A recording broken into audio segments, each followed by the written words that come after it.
Assalamualaikum warahmatullahi wabarakatuh. Balik lagi di channel Sutradara Galau. Di sini kita akan membahas seputar dunia pesantren maupun seputar kaum sarungan.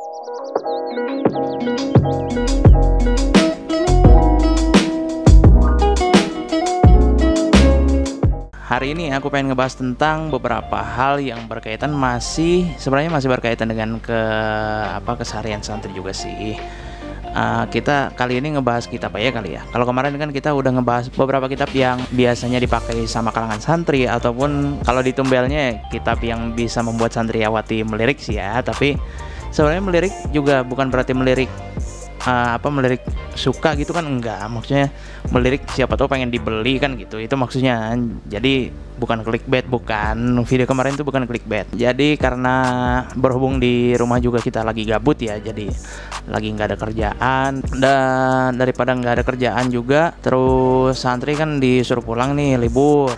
Kebanyakan dari teman-teman juga ada yang masih ikut ngaji pasaran, ada juga yang udah buka pengajian, malah juga ada yang udah nikah udah nikah. Jadi musim pandemi corona ini banyak hal yang tidak terduga. Kalau kita lihat channel-channel santri yang membahas seputar keseharian santri, membahas seputar hal-hal yang menyangkut dengan keseharian santri dan lain-lain, itu kan kalau kita lihat sebenarnya masih jarang. Jadi aku bikin channel ini sekedar buat pengen seneng-seneng. Di satu sisi lain juga aku pengen biar teman-teman yang ada di luar itu lebih mengenal sama yang namanya dunia pesantren. Oke, kali ini aku nggak bahas yang lain-lain dan pastinya nggak terlalu jauh materinya dari yang kemarin. Jadi di sini kalau kita lihat, aku mungkin bakal ngebahas tentang 3 kitab ini aja kali ya. Sebenarnya 3 kitab ini dari percetakan yang berbeda-beda, tapi bakal aku bahas aja kali ya. Nah, jadi buat teman-teman yang nggak tahu, sebenarnya di kalangan santri sendiri itu kadang ada beberapa santri yang kalau pengen beli kitab itu orangnya pilih-pilih. Ada yang semisal kalau pengen beli kitabnya harus yang bagus, atau kitabnya harus yang berjilid, kitabnya harus yang hardcover dan lain-lain sebagainya. Nah, di sini aku pengen ngejelasin beberapa jenis-jenis kitab yang biasa dipakai sama santri ini ya. Nah, kita mulai dulu dari kitab yang paling mahal. Jadi ini salah satu kitab yang paling mahal ya, bisa dilihat. Oke. Nah, kitab ini dari percetakan Darul Kutub Ilmiah. Beda lagi ya. Darul Kutub Ilmiah di sini itu percetakannya dari Libanon, dari luar negeri, pastinya dari Timur Tengah, dan ini biasa dipakai sama santri. Tapi biasa dipakainya ini kalau kitab-kitab yang tebal kayak gini biasanya dipakainya cuman buat mutolaah sih ya, kebanyakan buat mutolaah. Soalnya karena harganya yang mahal, jadi mungkin kalau pengen dicoret itu sayang gitu loh. Apalagi dicoretnya, kita nulisnya itu nggak rapih gitu, jadi sayang-sayang banget kalau kita coret-coret kayak gitu ya. Nah, sebenarnya ini kitab udah aku review bahas kemarin ya. Kitabnya udah aku bahas kemarin, tapi aku sekarang ini lebih ke jenis-jenis kitabnya. Nah, di sini aku punya kitab Jami'ud Durus. Jadi kitab Jami'ud Durus ini khasnya kitab DKI itu pasti kalau nggak hardcover ya tulisannya timbul gini, bisa dilihat ya. Tulisannya timbul-timbul gitu ya, rada metalik, warnanya rada metalik, terus warna covernya ini doff gitu ya. Nah, dan yang paling kita suka sebagai kalangan santri, apalagi yang lajnah bahsul masail, orang-orang macan-macannya pondok pesantren, biasanya yang suka ikut bahsul masail di pesantren luar. Bahkan waktu itu alhamdulillah aku pernah ikut ajang bahsul masail santri pesantren se-Jawa Madura, dan itu santrinya jos-jos banget, sumpah itu keren banget. Kalian harus ikut pokoknya. Buat kalangan santri-santri LBM biasanya megangnya kitabnya yang kayak begini nih. Nah, keunggulan dari kitab DKI atau kitab cetakan DKI di sini, bukunya ini atau kitabnya ini lebih mudah dibaca daripada kitab-kitab yang lain. Kenapa mudah dibaca? Karena susunannya itu kalian bisa lihat di sini. Wah. Kalian bisa lihat ya di sini susunannya. Susunannya itu udah kayak buku novel. Bukan berarti kita nyamain kitab ini kayak novel ya, enggak ya. Nah, susunan barisannya itu udah kayak novel. Maksudnya susunannya itu sejajar gitu, maksudnya tersusun rapih gitu loh. Terus udah ada komanya, udah ada titiknya, dan itu memudahkan santri untuk membaca dan mutolaah. Itu kan jadi gampang banget buat dibaca. Dan juga apalagi kitab Jami'ud Durus di sini kan kitabnya itu kitab nahwu yang di atas alfiyah enggak, tapi di bawah imriti juga enggak gitu. Jadi gampang banget buat dipahamin. Terus yang jadi keunggulan juga kertasnya ini, itu kalian bisa lihat di sini. Ya, oke. Kertasnya di sini itu kertasnya kertas apa? Kertas kayak novel gitu ya, kertas novel. Kalian tahu kertas novel kalau pernah baca novel gitu kan ya. Nah, kertas novel itu kan ada aromanya tersendiri, terus ringan, dipegangnya juga enak, lembut kayak gitu. Nah, di sini kitab DKI juga apalagi yang kontemporer gitu ya kitabnya. Nah, itu kitabnya juga halus, enak, lembarannya itu enak. Jadi kalau pengen ngebaca itu kayak ada rasa kebahagiaan tersendiri gitu loh. Ada rasa kebahagiaan tersendiri buat ngebaca kitab Darul Kutub Ilmiah dari Lebanon ini. Hati-hati, soalnya ada Darul Kutub Ilmiah, ada juga Darul Kutub Islamiyah. Kalau yang Darul Kutub Ilmiah kan udah jelas ya dari Lebanon, itu pasti dari Timur Tengah gitu. Dan biasanya kalau buat aku sendiri, pengalaman aku sendiri, kalau yang kitab Darul Kutub Ilmiah di sini buat kekeliruan dalam penulisannya mau kekeliruan dalam percetakannya itu sangat minim. Walaupun di beberapa kejadian aku ada juga kitab yang salah cetak, itu kayak kitab Ihya Ulumuddin punya aku, itu ada yang salah cetaknya, itu ada, maksudnya lembarannya itu cacat pabrik gitulah ya. Tapi buat kesalahan dalam penulisan kayaknya buat aku sendiri, pengalaman aku sendiri itu kayaknya jarang sih. Walaupun sebenarnya di kitab Jami'ud Durus juga ada ini, buat di kitab yang kini cara penulisannya ada yang salah kalau kita perhatiin, kalau kita baca kitabnya gitu ya. Beda kalau sama santri yang malas baca kitab kan mana tahu masalahnya. Nah, selain kitab ini ada kitab DKI, ada lagi kita bakal membahas kitab yang kedua, yaitu kitab ini Kitab Darul Kutub Islamiyah. Kitab Darul Kutub Islamiyah ini cetakan mana ya?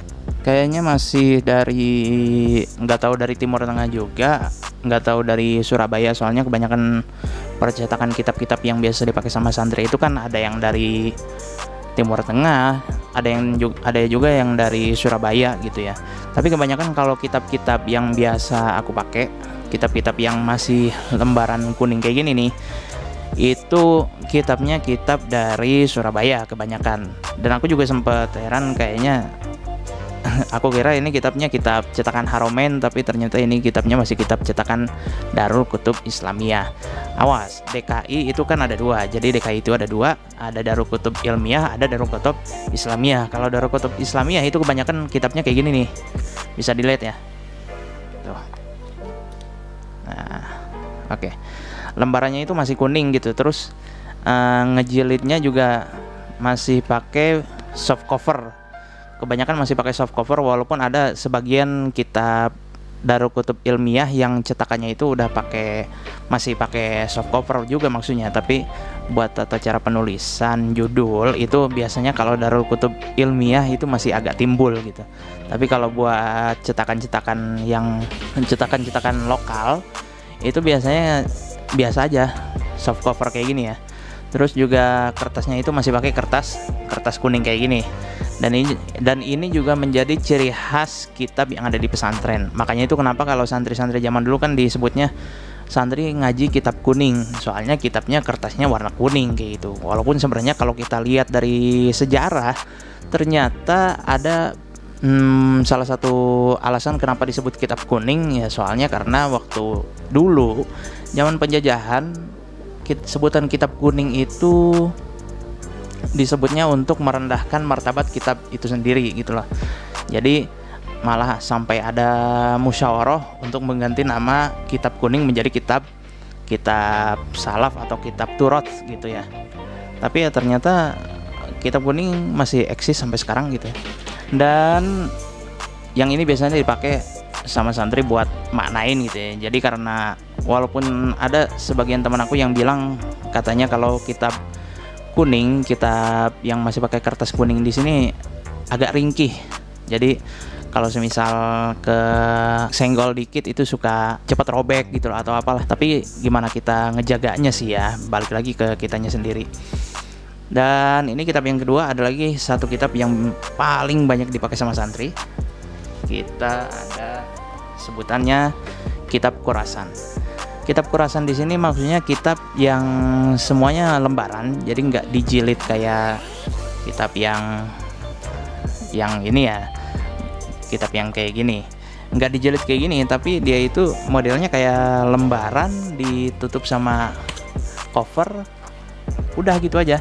Jadi kalau kalian pengen ngambil gini ya, kalian pengen ngambil gini ya, kalian pengen ngambil ngaji satu lembar, ya ambil satu lembar aja, udah selipin di buku kalian atau kitab kalian atau kitab syarahnya yang gede, terus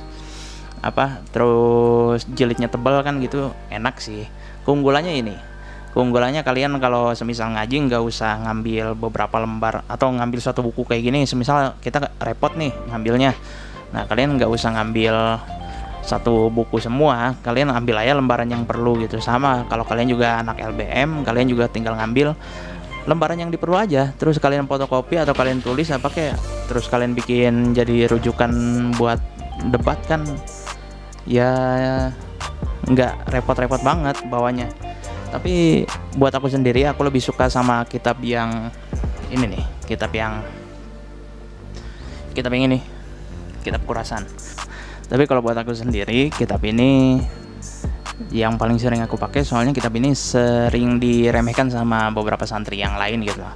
Mungkin karena santri gengsi bawa kitab yang tipis-tipis, jadi buku yang tipis kayak gini sampai dilupakan. Walaupun sebenarnya nggak semuanya juga sih, tapi ya lingkungan pesantren juga, kalian kalau masuk sendiri ke pesantren tahu sendiri lah ya, ada beberapa budaya yang kita juga agak sulit untuk menerimanya gitu. Dan terus kalau ya walaupun kelemahannya sih kitab Khurasan kayak gini, itu kalian lihat di sininya ya. Oke. Nah, jadi beda banget sama kitab DKI. Kalau kitab Khurasan kayak gini tuh, kalau yang tengah ini kalau yang tengah ini syarah, kalau yang pinggir ini matan. Nah, biasanya kalau kita maknain kitab matan itu agak repot, maksudnya agak repot juga gitu. Maksudnya harus ya selesai nulis lanjut lembar selanjutnya, selesai nulis lanjut lembar selanjutnya kayak gitu. Apalagi kalau kiai bacanya cepet banget kan gitu, agak repot juga. Tapi gimana selera sih, kalau aku kan lebih lebih sukanya kitab ini, kitab Khurasan kayak gini ya, kelihatan lebih lucu aja, kayak kamu aja. Nah, buat teman-teman sendiri, kalian lebih suka kitab yang mana? Apakah kitab Khurasan atau kitab DKI, kitab Haromain? DKI-nya juga DKI yang mana nih? Ada DKI Darul Kutub Ilmiah, ada Darul Kutub Islamiyah. Kalian chat di bawah ya, di kolom komentar, kita bisa diskusi bareng. Dan juga mungkin kalian kalau pengen minta aku ceritain sesuatu tentang pesantren, ya kalian tinggal komen aja di kolom komentar, atau kalian juga bisa langsung ke akun medsos aku di Facebook, Twitter maupun Instagram, ataupun kalau yang punya WA aku ya silakan di chat aja, nggak apa-apa kok. Ya gitu aja mungkin kitab-kitab yang sering dipakai sama santri. Kalau mungkin ada yang pengen ditambahkan, tambahin di kolom komentar, oke? Terima kasih.